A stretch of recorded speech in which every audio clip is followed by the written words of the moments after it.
France and the other permanent members of the UN Security Council have signed an accord to avoid war with nuclear states. France, China, the US, Russia and the UK all agreeing in New York that a further spread of nuclear arms and nuclear war should be avoided. Hoda Osman is our correspondent in New York. She joins us now live. Hoda, good evening to you. Tell us more about how this important accord came about. Well, the statement was issued following the UN Security Council earlier today by the 5 permanent members, as you mentioned, of the Security Council. They're also considered the 5 nuclear powers in the world, the US, China, Russia, the UK, and France, in which, as you mentioned, they committed to preventing the spread of nuclear powers and avoiding nuclear war. One of the important quotes from the statement is, "We affirm that a nuclear war cannot be won and must never be fought."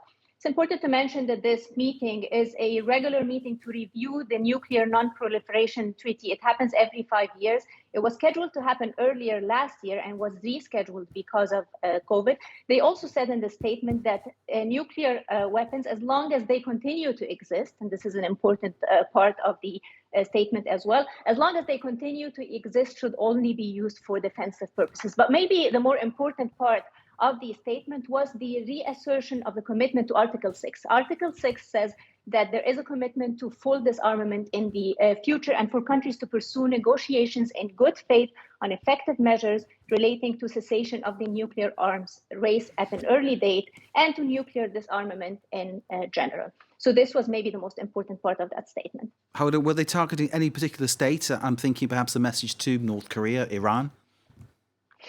Well, whether intentional or not, it is definitely a message, especially the timing now. It's a sensitive timing, and which is why this statement was a surprise, because there's some tensions between Russia and China on the one hand, and the UK, France, and the US. And it has to do also with Russia building up troops close to the Ukrainian border. So for them to come together at this time shows that there is agreement when it comes to this particular issue. It could be a message to North Korea and Iran. Of course, North Korea was part of this treaty, but it withdrew from the treaty years ago. As well as also, we have to remember there's India and Pakistan who do have nuclear weapons, and Israel, which is believed to possess nuclear weapons as well.